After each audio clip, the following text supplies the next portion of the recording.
அஸ்ஸலாமு அலைக்கும் வரஹ்மத்துல்லாஹி வபரகாத்துஹு. அன்பார்ந்த அனைத்து உறவுகளுக்கும் இனிய மாலை வணக்கம். நிறைய பேர் வீடியோ ஷேர் பண்ணியிருந்தாங்க. என்ன தப்பி ஓடிட்டாங்க, முதல் நோம்புலேயே தப்பி ஓடிட்டாங்க. ஆனால் அதுக்கு பிறகு என்ன நடக்கும்? நரகத்தை கண்ணால் பார்த்துருக்கீங்களா? ஆனால் அதுக்கு பிறகு நீங்கள் பார்ப்பீங்க. அதே கஃபீல்ட்டு அதே வீட்டுக்கு திருப்பி கொடுக்கும்போது பார்ப்பீங்க. இந்த வீடியோ காட்சியை சோஷியல் மீடியாவில் பார்த்தீங்களா?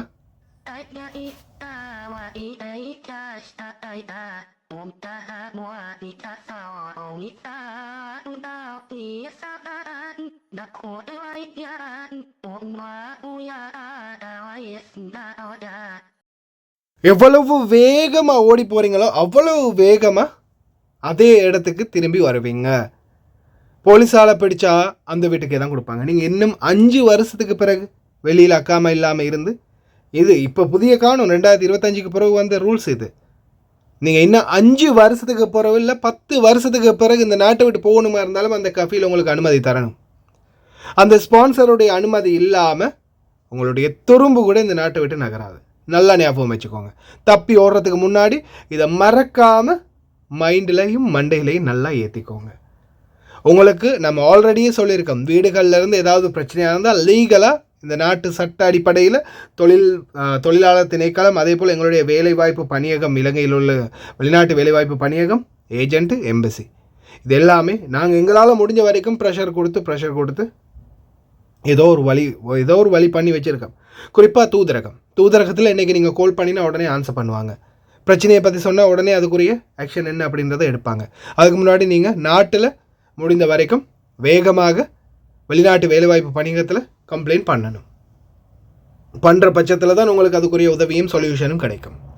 அதனால் தயவு செய்து எக்காரணத்தை கொண்டும் இந்த வீடுகளை விட்டு இதுக்கு பிறகு பாயிரன்ற முயற்சி எடுக்காதீங்க. ஏன்னா அந்த கஃபீல் உங்களுக்கு எப்படி அவங்க விருப்பம் தெரிவிக்கிறாங்களோ அந்த விருப்பத்துக்கு பிறகு தான் நீங்கள் இந்த நாட்டை விட்டே வெளியாக முடியும். அதே மாதிரி அதுக்கு இடையில் நீங்கள் பிடிபட்டீங்கன்னாலும் உங்களுடைய கஃபீல்ட விருப்பத்துக்கு என்னங்க தான் உங்களை ஜெயிலுக்கு போட்டு நாட்டுக்கு அனுப்புகிறதா, ஏஜென்சியில் கொடுக்குறதா, எம்பசியில் கொடுக்குறதா, அந்த மாதிரி தீர்மானத்தை எடுப்பாங்க. ஏன்னா நீங்கள் தப்பி ஓடினா உங்களுடைய கஃபீல் பாதிக்கப்படுறார் அப்படின்றத மட்டும்தான் இந்த நாட்டில் இதுவரைக்கும் சட்டமாக இயற்றப்பட்டிருக்கு. ஏன் நீங்கள் பிரச்சனை வந்து தப்பி தானே ஓடுறீங்க, சட்ட ரீதியாக நடவடிக்கை எடுத்து கஃபீல் இந்த மாதிரி அநியாயம் செஞ்சாங்கன்னு போய் லீகலாக கம்ப்ளைண்ட் பண்ணி அந்த கஃபீலுக்கு இன்னொரு தொழிலாளர் அந்த இடத்துக்கு எடுக்க முடியாத அளவுக்கு பிளாக் பண்ணி வச்சிங்களா? இல்லையே, தப்பி ஓடுறீங்க. நீங்கள் தப்பி ஓடினா அதே இடத்துக்கு இன்னொருத்தன் வந்து கஷ்டப்பட போகிறான், அவனும் தப்பி ஓடினா இன்னொருத்தங்க, இப்படி மாறி மாறி ரொட்டைனில் தப்பி ஓடிக்கிட்டே தானே இருக்க போகிறீங்க. அப்போ யார் பக்கம் நியாயம் வரும்? அந்த கஃபீல் பக்கம் தான் நியாயம் வரும். ஏன் அவங்களுக்கு சரியான பாடம் புகட்டணுமா இருந்தால் நீங்கள் என்ன செய்யணும்? நீங்கள் சட்ட ரீதியாக நடவடிக்கை எடுக்கணும். நாட்டில் பீரோவில் கம்ப்ளைண்ட் பண்ணணும், தூதரகத்துக்கு போகணும், தூதரகம் மூலமாக அமால மன்சிலியாக போடணும், இந்த கஃபீல் இந்த மாதிரி அநியாயம் செஞ்சார் அப்படின்றத எக்ஸ்போஸ் பண்ணணும். கடைசியில் அமால மன்சிலியா உண்மைக்குமே இந்த மாதிரி 2 கம்ப்ளைண்ட் 3 கம்ப்ளைண்ட் ஒரு கஃபீலுக்கு வந்துச்சுன்னு வைங்க, லைஃப் டைம் செட்டில்மெண்ட்ரா அப்படின்ற மாதிரி லைஃப் டைமுக்கு அவங்க ஒரு பணிப்பெண் கூட எடுக்க முடியாது, ஓட்டுநர் கூட எடுக்க முடியாது, பேன் பண்ணிடுவாங்க ஒரே அடியாக. இந்த மாதிரி பிரச்சனை வந்துச்சுன்னா பேன் பண்ணிடுவாங்க. யார் செய்கிறீங்க தைரியமாக? எல்லோரும் தப்பி ஓடுறதுல தான் குறியாக இருக்கிறீங்க. தப்பி ஓடினா இதுதான் நிலைமை, தெரிஞ்சுக்கோங்க. இதுக்கு பிறகாவது சிந்திச்சு செயல்படுங்க. கடைசி வரைக்கும் பார்த்து எல்லாருக்குமே ரொம்ப நன்றி.